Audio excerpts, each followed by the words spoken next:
అందరికీ జై భీమ్. నేను Rajesh Mahasen. Welcome to Mahasen media. ఇది జనసేనకు వద్దాం అనుకున్నారు. పవన్ కళ్యాణ్ గారికి మరి అతని మీద ఆల్రెడీ ఏదో నెగిటివ్ రిపోర్ట్ ఉన్నట్టుంది. పవన్ కళ్యాణ్ గారు మరి ఆయన ఎందుకో సుముఖంగా రాలా. టీడీపీ తీసుకుంది, అధికార ప్రతినిధి ఇచ్చింది, టికెట్ కూడా ఇవ్వబోయింది. మరి టికెట్ ఇవ్వబోయిన టికెట్ ఎందుకు ఆపారు? గతంలో ఇతను చేసిన అరాచక పనులు, హిందూ మతాన్ని తిట్టడం, ఓసీ వేరే కమ్యూనిటీస్ వాళ్ళ మీద దౌర్జన్యాలు చేయటం. హిందూ మతాన్ని నేను విమర్శించిన విషయం జనసేన మీకు తెలీదా? మరి ఎందుకు ఆ రోజు మా ఇంటికి దాదాపు 3-4 వేల మంది వచ్చి ఎందుకు పార్టీలకు ఆహ్వానించారు? హిందూ మతాన్ని అప్పుడు విమర్శించాను ఆ పాతకాలంలో 7 సంవత్సరాల క్రితం. వాస్తవమే, అది తెలిసే కదా మీరు వచ్చారు. వీడియో పెట్టమంటారు. అది ఎంతమంది పెద్ద పెద్ద నాయకులు వచ్చారు జనసేన పార్టీ నుంచి అంటే అప్పుడు మీ పార్టీలోకి నేను వచ్చేసి ఉంటే అవేం పట్టించుకోవాలి, అన్నీ కూడా మంచి అయిపోతాయా? లేదు, ఆ పార్టీలో ఇప్పుడు నేను లేను కాబట్టి, మేము తెలుగుదేశం పార్టీకి బలంగా ఉంటున్నాం కాబట్టి అవన్నీ కూడా తప్పులా? ఏం ప్రచారం అండి ఇది?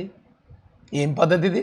ఆ పార్టీ మీద, ఆ నాయకుడి మీద ఉన్న ఆ కాస్త విలువ గౌరవాన్ని కూడా తీసిపారేస్తున్నారు కదా మీలాంటి వాళ్ళని కంట్రోల్ చేయకపోవడం వల్ల. అట్రాసిటీ తప్పుడు కేసులు పెడతాను బెదిరించడం, అట్రాసిటీ తప్పుడు కేసులు పెడతానని బెదిరించానండి. ఇవన్నీ పర్సనల్ ఆరోపణలు చేస్తున్నారండి. ఎవరైనా ఒక్కడిని చూపించండి. నా బ్రతుకులో నేను ఎవరి మీద ఇప్పటికి వచ్చి అట్రాసిటీ కేసు అనేదే పెట్టలేదు. ఇప్పటికి 44 సంవత్సరాలు నాకు. నా మీద చాలామంది అటాక్ కూడా చేశారు, మీకు తెలియదు కాదు. 2 సార్లు హత్యా ప్రయత్నాలు, తిడతా ఉంటారు. ఇలాంటి వాళ్ళు ఇలాగా నోటుకొచ్చినట్టు వాగుతూనే ఉంటారు. ఏ ఒక్కరి మీద ఎప్పుడు అట్రాసిటీ కేసు పెట్టలేదు. నేనే పెట్టకపోతే నేను అట్రాసిటీ కేసులు పెడతానని బెదిరిస్తున్నానని ఆరోపణ చేస్తున్నాడు. మనం ఏదైనా పర్సనల్గా వెళ్ళి ఒక మాట అంటే లబోదిబ్బమని రోడ్డు మీద గుడ్డలు చింపుకుని ఎడుతారు. ఎవడో కుర్రాడు మాట్లాడాడంటే పట్టించుకున్నాం. బుర్రా బుద్ధి ఉన్నవాళ్ళు కూడా కొద్ద కిందకి అంత వయసు వచ్చిన తర్వాత కూడా మేము పెద్ద పెద్ద నాయకులు అని చెప్పుకొని చాలామంది అవుతున్న వాళ్ళు కూడా ఇలా మాడితే ఎవడ పడతాడండి? ఎందుకు పడాలి? ఎవడన్నా మమ్మల్ని ఏమైనా పోషిస్తున్నాడా? లేకపోతే ఎవడన్నా మాకు ఏమైనా పెడుతున్నాడా? లేకపోతే ఎవడి వల్లన్నా మేము బతుకుతున్నామా?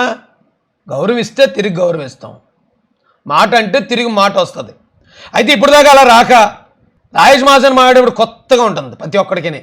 అరే, ఎంతమంది మనం తిడితే పడేవారు, మనం కొట్టిన పట్టించుకునేవారు కాదు. ఆ పార్టీలో ఏదో అవకాశం ఉంటుందని నోరు మూసుకుని ఊరుకునేవారు. ఈడేటి కొత్తగా రివర్స్ అవుతున్నాడు అని చాలా కొత్తగా ఉంటుంది. చాలామందికి చాలా కొత్తగా ఉంటుంది. ఈ కొత్త మీకు అలవాటు అవుద్దులేండి, రాను అలవాటు అయిపోద్ది. ఇట్లాంటి సెటిల్మెంట్ స్టేట్ ఇలాంటి పనులు చేసినా అక్కడ జనం ఎందుకు తిరిగారు? జనం తిరగలేదు రాము గారు. కేవలం జనసేన నాయకులు కుర్చీలు పగలు కొట్టడం, అవి బద్దలు కొట్టడం, ఈ బద్దలు కొట్టడం. అబ్బాయి అలాంటి నాయకుడు ఒకడు. అది ఎస్సీ కాన్స్టిట్యున్సీ. 50 నుంచి 60 వేల మంది ఎస్సీలు ఉన్నారు.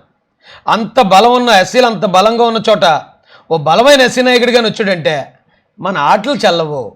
మనం ఇప్పుడు దాకా చేసిన ఈ దౌర్జన్యాలు, తప్పుడు వ్యాపారాలు ఇలాంటివన్నీ చెల్లవేమో. ఆడొచ్చాడంటే కొంచెం స్ట్రిక్ట్గా ఉంటాడేమో అని భయపడ్డారు మన జనసేన కార్యకర్తలు. కొంతమంది భయపడి అబ్బాయి అసలు రావడానికి కుదరదని తెలుగుదేశం ఇచ్చిన పార్టీ కోసం సిగ్గు ఎగ్గు వదిలేసి అక్కడ జనసేన నిరసన తెలియజేస్తే నీలాంటి నాయకుడు ఎవడు మాట్లాడలేదు ఆ రోజున. అరే, ఇది పొత్తు ధర్మం కాదురా బాబు, ఆ తెలుగుదేశం పార్టీ సీట్, అది సిగ్గు ఎగ్గు వదిలేసి మనం అల్లిపోకూడదురా. అలాగా రాయేష్ అని కూడా ఒకడు వస్తుంటే మనం ప్యాంట్లు తడిపేసుకుంటున్నాం అనుకుంటారా జనం?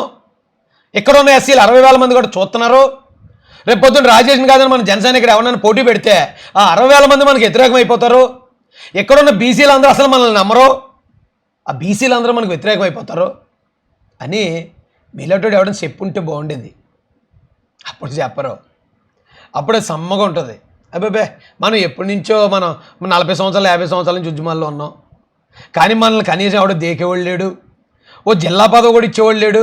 నిన్న కాక మొన్న వచ్చాడు, ఏదో చిన్న కులం నుంచి వచ్చి అధికార ప్రతినిధి అయిపోతున్నాడు. ఇప్పుడు ఎమ్మెల్యే క్యాండిడేట్ అయిపోయాడు, రేపు ఎమ్మెల్యే అయిపోతాడు.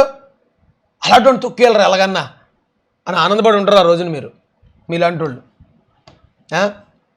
మళ్ళీ ఏంటంటే జనం తిరగబడ్డారు. ఏ జనం తిరగబడ్డారు? నేను వినాయక టెంపుల్కి వెళ్ళినప్పుడు 3-4 వేల మంది వచ్చారు అక్కడ. అందులో కాపులు కూడా ఉన్నారు, ఉత్తములు.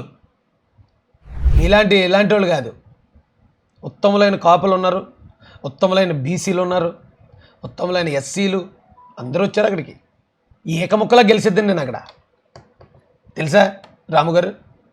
ఇప్పుడు మీకు టఫ్ ఫైట్ అక్కడ, తెలుగుదేశం పార్టీ సపోర్ట్ ఉన్నా కూడా. ప్రజలు ఎదురు తిరగడం వల్లే కదా టికెట్ ఆగిపోయింది. సిగ్గు లేకుండా మాడుతున్నాడు ఇతను వయసుకి చాలా గౌరవించాను ఇతన్ని. జనసేన కార్యకర్తలు కుర్చీలు పగలు కొట్టారు, జనసేన కార్యకర్తలు అద్దాలు పగలు కొట్టారు అనేది మొత్తం అన్ని ఛానల్లోనే వచ్చేసింది. ప్రజల ముసుకేస్తున్నాడు. అంటే చేసింది ఏదో పని అయినప్పుడు అబద్ధం చెప్పుకుంటాం. మనం ఏదో పని చేసాం అనుకోండి, ఖచ్చితంగా అది వేరే వాళ్ళ పేరు మీద, వాళ్ళ పేరు మీద, వీళ్ళ పేరు మీద తోసేస్తాం. సిగ్గు ఎగ్గు లేకుండా చెప్తున్నాడు మాటలు ఈయన. నీ ముడ్డి కింద ఉన్న నలుపు చూసుకో. ఇచ్చిన టికెట్ వెనక్కి తీసుకోవడం అనేది తోడు చరిత్ర ఎక్కడ లేదు. అవును, పార్టీ అధ్యక్షుడు 2 సార్లు ఓడిపోవడం కూడా చరిత్రలో ఎక్కడ లేదు. రాము గారు, పార్టీ అధ్యక్షుడే భయపడి 2 చోట్ల పోటీ చేయడమే దౌర్భాగ్యం. 2 చోట్ల ఓడిపోవడం చూడండి, అది కూడా ఇప్పటిదాకా చరిత్రలో ఎక్కడ జరగలేదు. అలాగే ఇచ్చిన టికెట్ వెనక తీసుకోవడం కూడా చరిత్రలో లేదు. ఎస్, చరిత్రలో నిలబడ్డాం మేము. ఎందుకంటే మాకు టికెట్ ఇచ్చిన తర్వాత కొద్దిమంది పెత్తందారులు కింద నుంచి పైదాకా గులాబ్ జాములు గలగలలాడిపోయాయి. చరిత్ర ఇది. టికెట్ ఇస్తే భయపడ్డం అనేది. ఎవరికన్నా జీలో దమ్ముంటే ఇచ్చిన టికెట్ తర్వాత ఓడించి చూపించాలా. అసలు పోటీకే రానివ్వకుండా ఆ గులాబ్ జాములు గలగడ్డాడి చూడండి మీకు, అది చరిత్ర. నీకు ఎవరికే జరిగింది ముందు అది చూసుకో. ఈ కాపులు నేను ఎట్లా ఉందంటే, కాపులు మా అందరి యొక్క సహనాన్ని వీళ్ళకేదో చెతకాంతరంలో కనపడుతుంది. ఏమంటే నేను ఇప్పుడు వచ్చి ఎక్కడన్నా కాపుల గురించి ఒక్క తప్పుడు మాట ఎక్కడన్నా మాట్లాడానా? కులం కార్డు ఉపయోగించుకుని బతుకుతున్నారండి ఇప్పటికి. ఇంకా జనసేనలో కొద్దిమంది కులం కార్డు వాడుకుంటున్నారు. మేము సిద్ధాంతపరంగా జనసేన అధినాయకుడు బీజేపీకి మద్దతు తెలియజేశాడు 400 సీట్లకి. మేము అదే సిద్ధాంతపరంగా ఆయనకి ఇచ్చిన మద్దతు ఉపసంహరించుకున్నాం అన్నాను. ఆయన ఓటమికి మేము పాటుపడతాం అన్నాను. చాలా హుందాగా మాట్లాడాను. దాన్ని కులానికి అంటగట్టుకుని కులం మీద బతుకుతున్నారండి. కులం కార్డు వాడుకుంటున్నారు. ఇతను నన్ను అంటున్నాడు అట్రాసిటీ కేసులు పెట్టానని. కులం కార్డు మీద వీళ్ళు బతుకుతున్నారు. నేను జనసేన నాయకుడిని అంటే కాపులు అన్నారని కాపులు రెచ్చగొడుతూ ఉంటారు. నేను జనసేనలో నన్ను ఎవరైనా తిడితే, జనసేన వాళ్ళు తిడితే కాపులు తిట్టాడని కాపుల మీద చిచ్చి చిచ్చి. ఇది ఓ బతికేనా? ఓ పార్టీ పెట్టారా మీరు, లేకపోతే కుల సంఘం పెట్టారా? కుల సంఘం పెట్టారనుకోండి, మిమ్మల్ని తిడతా మా కులం తిట్టారు అనుకోండి, పోనీ అలాగా రెచ్చగొట్టండి జనాల్ని. ఓ పార్టీ పెట్టి, అది కూడా పార్టీకి ఓ పెద్ద ఇమేజ్ ఉన్న నాయకుడిని తెచ్చుకొని సిగ్గు లేకుండా ఇంకా కులం కార్డు మీద పడి బతుకుతున్నారంటే చిచ్చి, ఇది ఓ బతికేనా? నేను కాపులు ఏమన్నా అన్నానా ఈ 5 రోజుల్లో? కాపులు అంటే ఎలా ఉన్నారండి? మీరు కాపులు అని మీరు భావించినప్పుడు, అసలు ఆ కాపులు అనే ఆ భావన మీలో ఉన్నప్పుడు ఇతర కులాలు మీకు ఎందుకు ఓటేయాలి? అందరినీ కలుపుకెళ్ళేవాడు నాయకుడు అవుతాడు. కానీ మేము కాపులు అని ఈ జనసేన పార్టీలో ఉన్న కొద్దిమంది మీలాంటి వాళ్ళు కాపుల పరువు తీస్తున్నారు. ఎందుకయ్యా కులానుకున్న వాల్యూ మొత్తం తీస్తారు. రంగా గారు తీసుకొచ్చిన ఇమేజ్ మొత్తాన్ని కుళ్ళు కాలువలు కలిపేస్తున్నారా బాబు మీరు? ఆ కులానికి చేటు మీరు. మా పార్టీ మా సంబంధించిన నాయకుల్ని పిచ్చి పిచ్చి వాగుడు, నోటికొచ్చాడు పిచ్చి పిచ్చి వాగుడు వాగితే చూస్తూ ఊరుకునే పరిస్థితులు ఎందుకుంటాము? లిమిట్. ఎవరన్నా పిచ్చి పిచ్చి వాగుడు ఎవరైనా వాగారండి? అవును అన్నాను నేను. అసలు చూస్తూ ఊరుకోరు. ఏం చేస్తారు? లేతే ఏం చేస్తావయ్యా?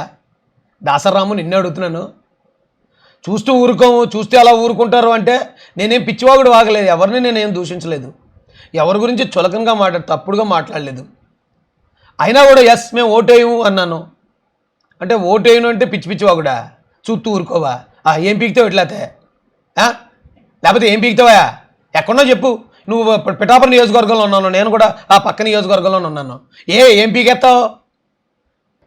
గౌరవం ఇచ్చినంతసేపు తీసుకోండి. గౌరవం ఇస్తున్నాడు కదా, ఈ నాకంటే ఇదే మేము ఏదైనా బెదిరించేస్తామంటే దాని తగ్గట్టు ఉంటుంది. కులం కార్డు ఎట్టుకుని బతికిచ్చి రాజకీయం చేయడం చేత కాకపోతే పార్టీ మూసుకుని ఇంట్లోకి వెళ్ళి కూర్చోండి. అంతేగాని రాజకీయానికి కులానికి లింక్ ఎట్టి మనం ఎదుటోళ్ళని తొక్కేస్తాం. ఎదుటోళ్ళ గురించి వాళ్ళు మొత్తం జీవితాలు నాశనం చేయడానికి మనం నిర్ణయాలు తీసేసుకుంటాం. మనల్ని మాత్రం వాళ్ళు ఏమనంటే మన కులాన్ని తిట్టేస్తున్నారా, ఒరే మన కులాన్ని. సిగ్గేయట్లేదయ్యా? సిగ్గు అనిపించట్లేదా?